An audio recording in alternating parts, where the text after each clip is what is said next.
Bonjour à tous les amis, j'espère que vous allez bien. Aujourd'hui on se retrouve pour une nouvelle vidéo. Aujourd'hui les amis on se retrouve pour une vidéo, on va parler du 11 du Barça pour la deuxième partie de saison qui va tout casser selon moi. Bien évidemment on va parler des Vitor Roque, de Pedri, du milieu de terrain, de la défense, quelle attaque. Bref les amis, restez bien jusqu'à la fin de la vidéo pour avoir toutes les informations, c'est très important. Nous on se retrouve tout de suite après l'intro.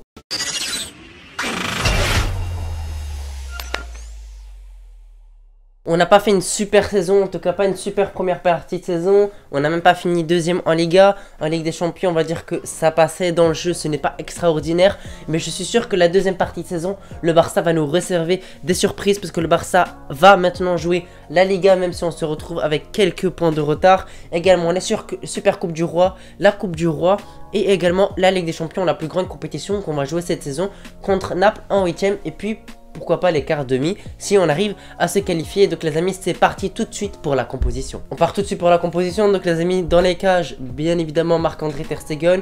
On espère qu'il va revenir directement rapidement au poste de titulaire et qu'il va se remettre de sa blessure. Pour l'instant c'est Inaki Peña. On va dire que quand même Peña pour l'instant ça passe. On va dire il fait le taf.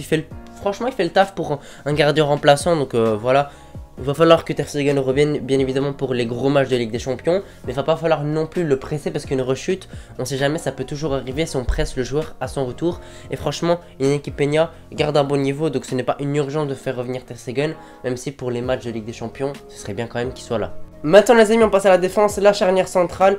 Tout simplement, moi je privilégierais Araujo et également Koundé. Pour moi c'est une défense qui va bien ensemble. Koundé simplement le cerveau de la défense, le joueur technique qui a des relances propres, qui défend proprement. Et puis on a Araujo, on va pas dire gros bourrin parce qu'on tomberait quand même dans la caricature je pense.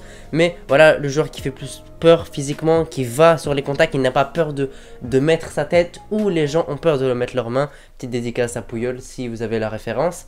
Donc franchement je pense que Araujo et Jules Koundé pourraient vraiment très bien aller ensemble dans cette charnière centrale. Et ce qui est le plus important, si Xavi décide de mettre une autre charnière centrale, c'est d'arrêter de changer tout le temps. Et des fois il met Araujo Christensen, des fois il met Araujo Koundé, des fois il met Alejandro Inigo Martinez. Bref, il alterne trop. Et pour moi Araujo il ne doit pas bouger. Et à côté il doit avoir un joueur à côté. Et si moi je dois choisir entre les défenseurs centraux qu'on a, moi je choisirais plutôt Jules Koundé parce qu'il est encore très jeune, c'est à dire qu'il peut encore progresser. Pour moi il peut vraiment devenir monstrueux dans les prochaines années. Et même tout de suite, voilà, c'est petit à petit, faut le faire jouer, faut le mettre en confiance. Et pour moi ça peut vraiment être un défenseur phare du Barça si tout simplement on le fait jouer régulièrement. Maintenant les amis, on va passer aux latéraux. À gauche, Alejandro Balde. Vous savez que j'aime beaucoup ce joueur. Ceux qui regardent mes deux vidéos depuis un moment, Alejandro Balde, j'adore ce joueur. Cette saison malheureusement il fait pas une saison oufissime. Malheureusement il s'était blessé fin de saison dernière. Il était revenu pas trop en forme. Ses matchs ils sont pas incroyables par rapport à la saison dernière où il était vraiment flamboyant. Il était là que ce soit en défense, en attaque. Il était décisif en attaque également par des buts et par des passes. Cette saison il est un peu moins bien. Et pour moi ce n'est pas grave, il doit quand même garder sa place de titulaire parce que déjà il n'y a personne à gauche à part lui. Et pour moi il est encore très jeune, il est dans une phase un peu compliquée. Mais il ne faut pas le faire encore plus chuter en confiance. Il faut continuer à le faire jouer, à lui donner la confiance. Il faut que Xavi lui fasse comprendre qu'il a confiance en lui. Et que tout simplement il est quand même au courant de son potentiel. Et donc tout simplement moi je bouge pas à gauche Alejandro Balde parce que pour moi voilà, vu ce qu'il nous a montré, pour moi faut pas douter de lui. À droite les amis, João Cancelo. Est-ce que j'ai besoin de débattre par rapport à ça? Je ne pense pas. Voilà, Cancelo il marque, il fait des passes D, il est incroyable sur son côté, il apporte offensivement, il apporte défensivement et offensivement. Il apporte également au milieu de terrain, il apporte dans la création. Bref, je n'ai rien à dire. J'espère sincèrement qu'on lèvera l'option d'achat pour le garder la saison prochaine et pour le garder pour de nombreuses années parce que ça pourrait vraiment être un pilier pour le futur Grand Barça qui est toujours en construction malheureusement. Donc voilà, João Cancelo, aucun doute à droite, c'est vraiment le patron. Bon les amis, maintenant on va passer au milieu de terrain. On va commencer par le numéro 6, tout simplement moi je dirais Ilkay Gundogan. Pourquoi pas en numéro 8 parce que pour moi Ilkay Gundogan serait mieux au poste de numéro 6, au poste de pivot parce que pour moi il y a deux autres numéros 8 qui devraient et mériteraient d'être un cran plus devant, simplement un cran au-dessus pour être plus créatif, pour avoir plus de liberté. Et pour moi, Ilkay Gundogan doit être au poste du numéro 6 déjà parce que c'est le joueur d'expérience. En plus, pour moi, c'est un poste qui le correspond. Il a déjà joué de nombreuses fois à ce poste-là à Manchester City. C'est le joueur d'expérience. Voilà, il sera entre les deux joueurs plutôt jeunes et pourra leur donner des consignes, remobiliser les troupes. C'était quand même le capitaine de City. Donc, les amis, il ne faut pas le sous-estimer, même si sa première partie de saison n'a pas été exceptionnelle. Je trouve qu'il est de mieux en mieux et moi je crois en lui. Et je pense sincèrement qu'il pourra vraiment faire une très bonne deuxième partie de saison. En tout cas on l'espère et on aura besoin de lui. Maintenant les amis, on va passer du coup aux deux relayeurs ou aux deux numéro 8. Vous appelez ça comme vous voulez. On va commencer par le premier, simplement Pedri. Pedri qui s'est encore blessé malheureusement. Il devrait être de retour d'ici 2-3 semaines, en tout cas on l'espère, le plus vite possible. Parce que bon, les blessures de Pedri, on commence sincèrement à en avoir marre. Donc voilà, Pedri c'est très bien, quand il joue il est très bon, etc. C'est cool, mais également il faut être un peu sur le terrain. Et dès son retour il s'est encore blessé, donc c'est assez malheureux. On espère qu'il reviendra au plus vite. Et sinon Pedri, franchement c'est un des meilleurs milieux de terrain.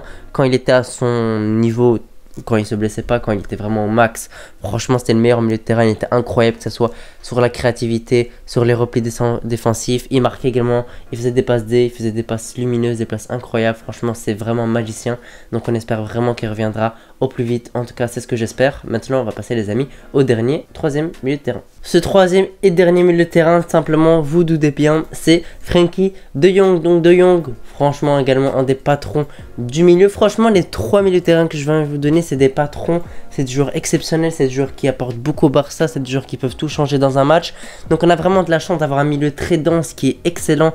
Les trois créatifs, les trois apportent beaucoup de choses. C'est pas des joueurs inutiles sur le terrain qui font des passes en retrait quand ils récupèrent le ballon. C'est des joueurs qui apportent vraiment quelque chose et qui apportent vraiment une plus-value sur le terrain. Donc franchement Frenkie de Jong également s'est blessé malheureusement. Il est revenu depuis ce moment là, il nous fait vraiment du bien.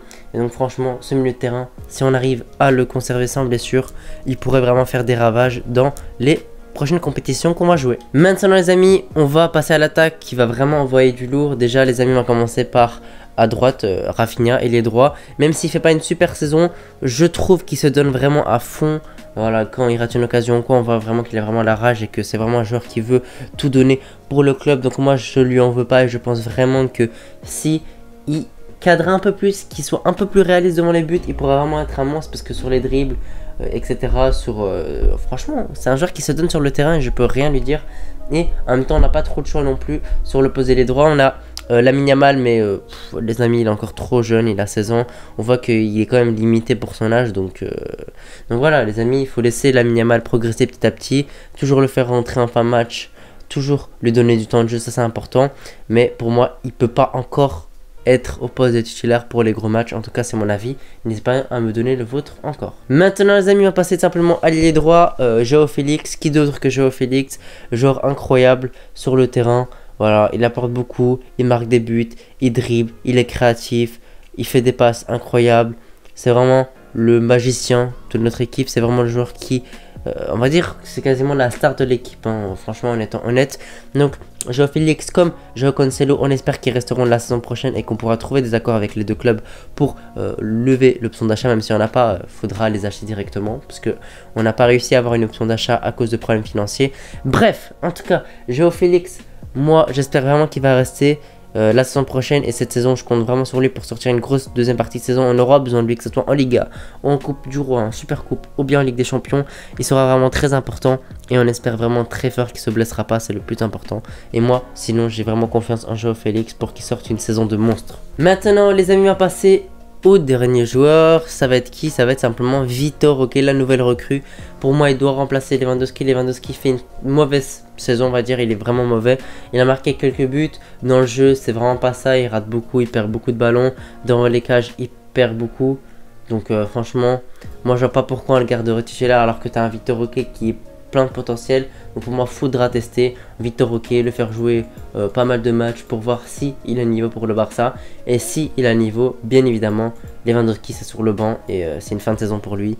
Et voilà, il rentrera dans certains matchs, mais pour moi il doit perdre sa place de titulaire si Vitor Roque fait ses preuves. En tout cas c'est important parce que si bien évidemment Vitor Roque ne fait pas ses preuves, Lewandowski va bien évidemment garder sa place de titulaire. Tout dépend de performance de Vitor Roque, mais n'oublions pas qu'il a à peine 18 ans et qu'il va jouer ses premiers matchs à peine au milieu de la saison, après simplement en janvier. Donc les amis, il va pas falloir avoir trop d'attentes sur lui, même si c'est quand même compliqué de ne pas avoir autant d'attentes sur lui vu toute la hype qu'il y a sur lui. Voilà les amis, j'espère que vous avez apprécié cette vidéo. En tout cas, voilà, en tant que conclusion, défense Ter Stegen, défense Alejandro Balde, Araujo, Koundé et Cancelo au milieu de terrain, Gundogan, Pedri et De Jong, et en attaque tout simplement Rafinha, Joao Félix et Vitor Roque. Voilà les amis, si vous avez un autre 11, n'hésitez pas à me le proposer dans les commentaires. Moi je vous remercie d'avoir suivi la vidéo jusqu'ici, on va se retrouver pour une prochaine vidéo. Allez les amis, je vous fais des bisous, ciao.